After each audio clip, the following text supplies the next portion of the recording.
ಈಗಾಗಲೇ ಏನಂತಂದ್ರೆ ಭಾರತ ಮತ್ತು ಪಾಕಿಸ್ತಾನದ ನಡುವೆ ಯುದ್ಧದ ಕಾರ್ಮೋಡ ಕವಿದಿದೆ. ವಾಘಾ ಬಾರ್ಡರ್ನ ಭಾರತ ಬಂದ್ ಮಾಡಿದ್ರೆ ಅಟ್ಟಾರಿ ಗಡಿಯನ್ನ ಪಾಕಿಸ್ತಾನ ಬಂದ್ ಮಾಡಿಬಿಟ್ಟಿದೆ.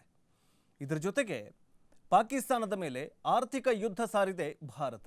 ಹೇಗೆ ಡೊನಾಲ್ಡ್ ಟ್ರಂಪ್ ಅವರು ಇಡೀ ವಿಶ್ವದ ಮೇಲೆ ಸುಂಕದ ಸಮರವನ್ನು ಸಾರ್ತಾರಲ್ಲ, ಅದೇ ತೆರನಾಗಿ ಪಾಕಿಸ್ತಾನದ ವಿರುದ್ಧ ಭಾರತ ಒಂದು ಮಿಸೈಲೂ ಹಾಕದೆ, ಒಂದು ಮದ್ದುಗುಂಡು ಹಾರಿಸದೆ ಯುದ್ಧ ಸಾರಿದೆ. ಅದು ಹೆಂಗಂತಂದ್ರೆ ಈ ಥರ ಭಾರತದ ವಿರುದ್ಧ ಯಾರೇ ನಮ್ಮ ಬಗ್ಗೆ ಮಾತನಾಡಿದರೆ ಹುಷಾರ್ ಅನ್ನುವಂತಹ ಸಂದೇಶವನ್ನು ನೀಡಿದೆ ಭಾರತ.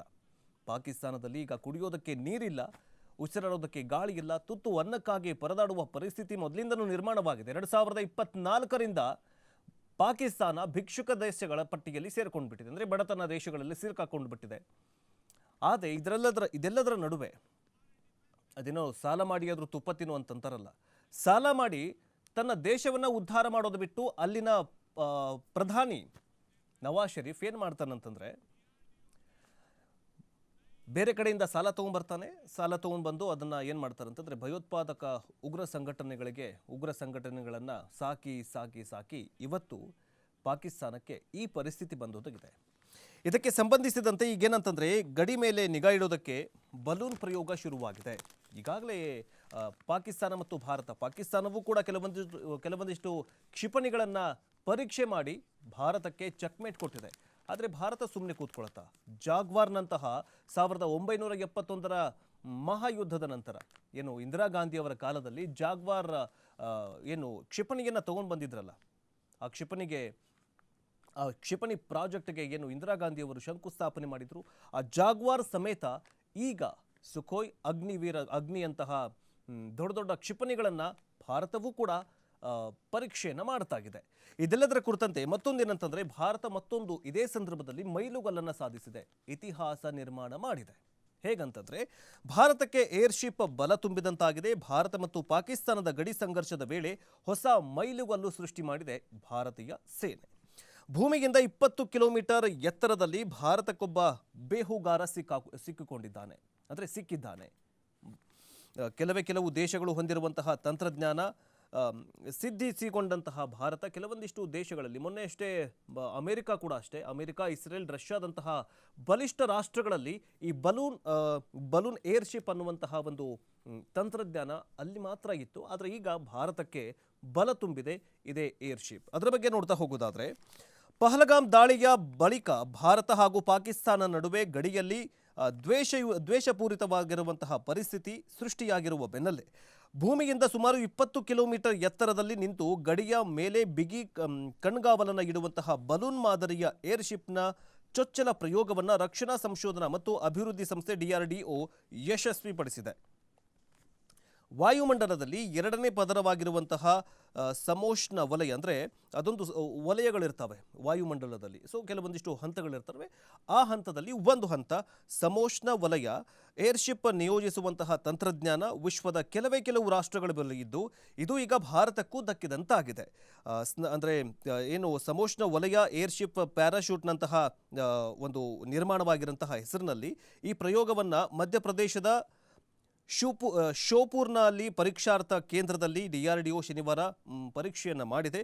ಇದರ ಜೊತೆಗೆ ಏನಂತಂದರೆ ಈ ಒಂದು ಏರ್ಶಿಪ್ ಅನ್ನುವಂತಹದ್ದು ಭಾರತಕ್ಕೆ ಅದರ 20 ಕಿಲೋಮೀಟರ್ ಮೇಲೆ ನಿಂತ್ಕೊಂಡು ಭಾರತದ ಗಡಿ ಭಾಗಗಳನ್ನು ಇದು ಏನಂತಂದರೆ ರಕ್ಷಣೆ ಮಾಡುತ್ತೆ, ಕಣ್ಗಾವಲನ್ನು ಇಟ್ಟಿರುತ್ತೆ. ಹಾಗಾದರೆ ಏನಿದು ಏರ್ಶಿಪ್ ಅಂತ ನೋಡ್ತಾ ಹೋಗೋದಾದರೆ, ಭೂಮಿಯ ಮೇಲಿನ ವಾಯುಮಂಡಲದಲ್ಲಿ 5 ಪದರಗಳು ಇರುತ್ತೆ. ಅದರಲ್ಲಿ ಎರಡನೇ ಪದರ ಸಮಯೋಷ್ಣ ವಲಯ, ಅರ್ಥಾತ್ ಅಂದರೆ ಸ್ಟ್ರಾಟೋಸ್ಪಿಯರ್ ಅಂತ ಒಂದು ವಲಯ ಇರುತ್ತೆ. ಸೊ ಅಲ್ಲಿ ನಿಂತ್ಕೊಂಡು ಗಡಿಯಲ್ಲಿ ಏನೆಲ್ಲ ಚಟುವಟಿಕೆಗಳು ಆಗ್ತಾ ಇದೆ, ವಿಪತ್ತು ಯಾರಾದರೂ ಗಡಿಯಿಂದ ನುಸುಳಿ ಬರ್ತಾ ಇದ್ದಾರಾ ಅನ್ನುವಂತಹ ಚಟುವಟಿಕೆಗಳು, ಅಂದರೆ ಉಗ್ರ ಸಂಹಾರಕ್ಕಾಗಿ ಯಾರಾದರೂ ಉಗ್ರರು ಒಳಗಡೆ ಬರ್ತಾ ಇದ್ದಾರಾ ಅನ್ನುವಂತಹ ಅವರ ಮೇಲೆ ಕಣ್ಣನ್ನು ಇಡೋದಕ್ಕೆ, ಗಡಿಯಲ್ಲಿ ಕಣ್ಗಾವಲನ್ನು ಇರಿಸೋದಕ್ಕೆ ಈ ಒಂದು ಏರ್ಶಿಪ್ಪನ್ನು ಬಲಪಡಿಸಲಾಗಿದೆ. ಅದರ ಜೊತೆಗೆ ಇದೇನಂತಂದರೆ ಹೀಲಿಯಂ ಅನಿಲ ತುಂಬಿರುವಂತಹ ಈ ಒಂದು ಈ ಬಲೂನಲ್ಲಿ CCTV ಫೂಟೇಜ್ ಅಥವಾ CCTV ಕ್ಯಾಮರಾಗಳನ್ನೇನಾದರೂ ಇಟ್ಟಿರ್ತಾರೆ. ಈ ಬಲೂನನ್ನು 20 ಕಿಲೋಮೀಟರ್ ಮೇಲ್ಗಡೆ ನಿಂತ್ಕೊಂಡು ಬಿಡ್ತಾರೆ. ಹಾರಿಸ್ಬಿಡ್ತಾರೆ. ಸೊ ಇದೇನಂತಂದರೆ ಎಲ್ಲ ಅಂದರೆ ವರ್ಚುವಲ್ ನಮಗೆ ಏನು ವರ್ಚುವಲ್ ವ್ಯೂ ಸಿಕ್ಬಿಡತ್ತೆ.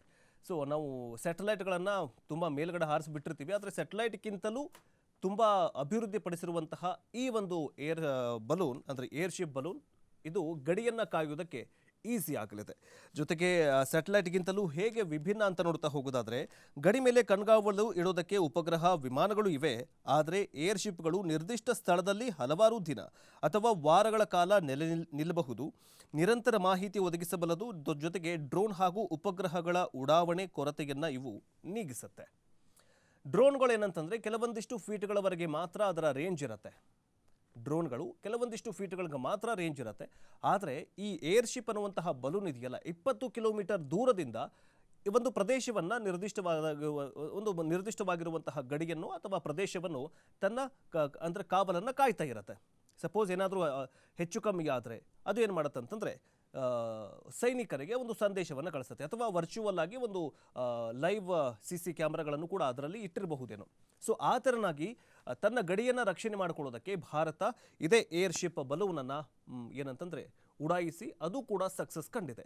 ಈಗ ಪಾಕಿಸ್ತಾನಕ್ಕೆ ಹೊಟ್ಟೆ ಉರಿತಾ ಇದೆ. ಹೆಂಗೆ ಹೊಟ್ಟೆ ಉರಿತಾ ಇದೆ ಅಂತಂದರೆ, ಏನು ಮಾಡಬೇಕೀಗ? ನನ್ನ ಹತ್ರ ಇರುವಂತಹ ಅಬ್ದಲ್ಲಾ ಆಗಿರಬಹುದು, ಕೆಲವೊಂದಿಷ್ಟು ಕ್ಷಿಪಣಿಗಳು ಎಲ್ಲವನ್ನ ಉಡಾಯಿಸಿಬಿಟ್ವಿ. ಇಲ್ಲ, ಉಗ್ರರ ಮೇನ್ ಅಂತಂದರೆ ಅವ್ರ ಹತ್ರ ಇರೋದು ಉಗ್ರರ ಭಯೋತ್ಪಾದಕ ಫ್ಯಾಕ್ಟರಿಯಲ್ಲಿ ಉತ್ಪಾದನೆಯಾಗುವಂತಹ ಉಗ್ರರು, ಪ್ರತಿಯೊಬ್ಬ ಉಗ್ರ ಕಾರ್ಯಕರ್ತ ಅವರನ್ನು ಕೂಡ ಸಂಹಾರ ಮಾಡಿದ್ದಾಯಿತು.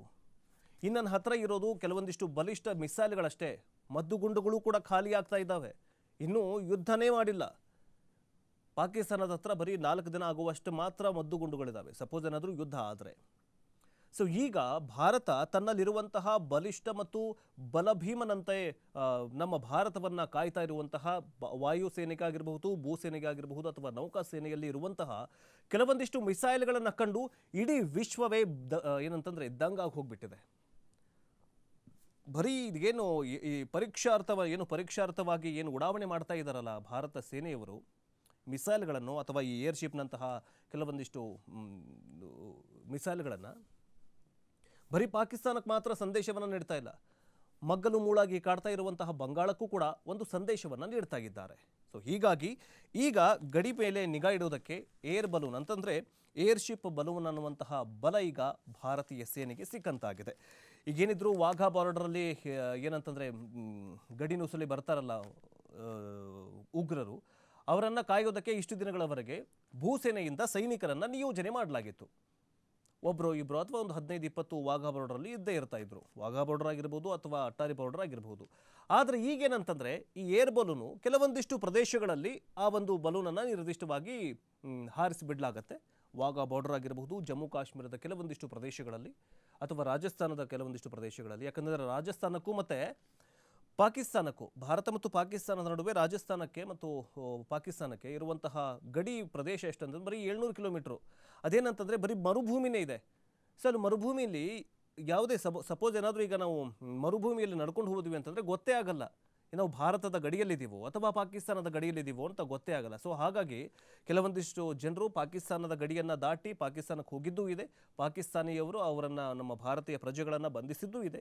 ಈಗ BSF ಯೋಧರನ್ನು ಕೂಡ ಬಂಧಿಸಿದ್ದು ಹಾಗೆ ಆಗಿದೆ. ಪಾಕಿಸ್ತಾನಿ ಯೋಧರು ಕೂಡ ಈಗ ಭಾರತದ ಗಡಿಯೊಳಗೆ ನುಸುಳಿದ್ದು ಅವರನ್ನು ಅರೆಸ್ಟ್ ಮಾಡಿದ್ದೂ ಆಗಿದೆ. ಸೊ ಹೀಗೆ ಯಾರೇ ಬರಲಿ ಅಲ್ಲಿನವರು ಅಪ್ಪಿತಪ್ಪಿ ಗಡಿ ಪ್ರವೇಶ ಮಾಡಿದ್ರೂ ಅಷ್ಟೇ, ಮಾಡದಿದ್ರೂ ಅಷ್ಟೇ. ಸೊ ಈಗ ಏನು ಮಾಡಿದ್ದಾರೆ ಅಂತಂದರೆ ಈ ಒಂದು ಏರ್ಶಿಪ್ ಬಲೂನನ್ನು ಗಡಿಯಲ್ಲಿ ಹಾರಿಸಿಬಿಟ್ಟು ಅವರನ್ನು ಏನು ಮಾಡ್ತಾರೆ ಅಂತಂದರೆ ಗಡಿಯನ್ನು ರಕ್ಷಣೆ ಮಾಡೋದಕ್ಕೆ ಸರ್ವಸನ್ನದ್ಧವಾಗಿದೆ ಭಾರತೀಯ ಸೇನೆ.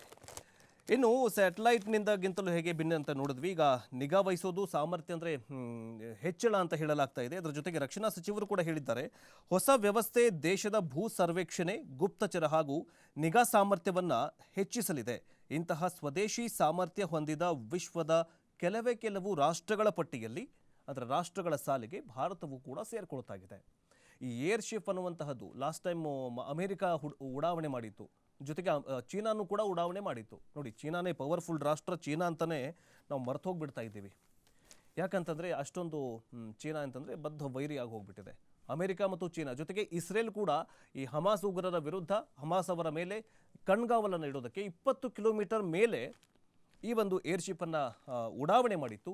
ಏರ್ಶಿಪ್ ಯಾಕೆ 20 ಕಿಲೋಮೀಟರ್ ಮೇಲೆ ಹೋಗ್ತಾ ಇದ್ದಂಗೆ ಗೊತ್ತಾಗೋದಿಲ್ಲ ಅಂತಂದರೆ 20 ಕಿಲೋಮೀಟರ್ ಈಗ ಒಂದು ಸರ್ಟನ್ ಈಗ ಒಂದು ಫ್ಲೈಟು ಫ್ಲೈ ಆಗಬೇಕಾದ್ರೆ 2,000 ಫೀಟ್ ಮೇಲೋ ಅಥವಾ 3,000 ಫೀಟ್ ಮೇಲೋ ಇರುತ್ತೆ. ಆದರೆ ಇದು 20 ಕಿಲೋಮೀಟರ್ಗಳ ಮೇಲೆ ಹಾರ್ತಾ ಇದೆ ಅಂತಂದರೆ ಸೊ ಅದು ನಮಗೆ ಅಂದರೆ ಯಾವುದೇ ಒಂದು ಅಡೆತಡೆ ಇಲ್ಲದೆ ಅದನ್ನು ನಾವು ವೀಕ್ಷಣೆಯನ್ನು ಮಾಡಬಹುದು. ಹಾಗಾದರೆ ರಕ್ಷಣಾ ಸಚಿವರು ಏನು ಹೇಳಿದಾರಂತ ನೋಡ್ಕೊಂಡು ಬನ್ನಿ. एक राष्ट्र के रूप में भारत के भौतिक स्वरूप की सुरक्षा हमारे वीर सैनिकों ने हमेशा की है। तो वहीं पर दूसरी तरफ भारत के आध्यात्मिक स्वरूप की रक्षा हमारे ऋषियों और मनीषियों ने की है। जहां एक तरफ हमारे सैनिक रणभूमि में लड़ते हैं, तो वहीं दूसरी तरफ हमारे संत जीवन भूमि में लड़ते हैं। साथियों, एक रक्षा मंत्री के रूप में मेरा दायित्व है कि मैं अपने सैनिकों के साथ मिलकर देश की सीमाओं की सुरक्षा सुनिश्चित करूं और मेरा यह दायित्व है कि अपनी सेना के साथ मिलकर देश के ऊपर आंख उठाने वालों को मुंहतोड़ जवाब दूं।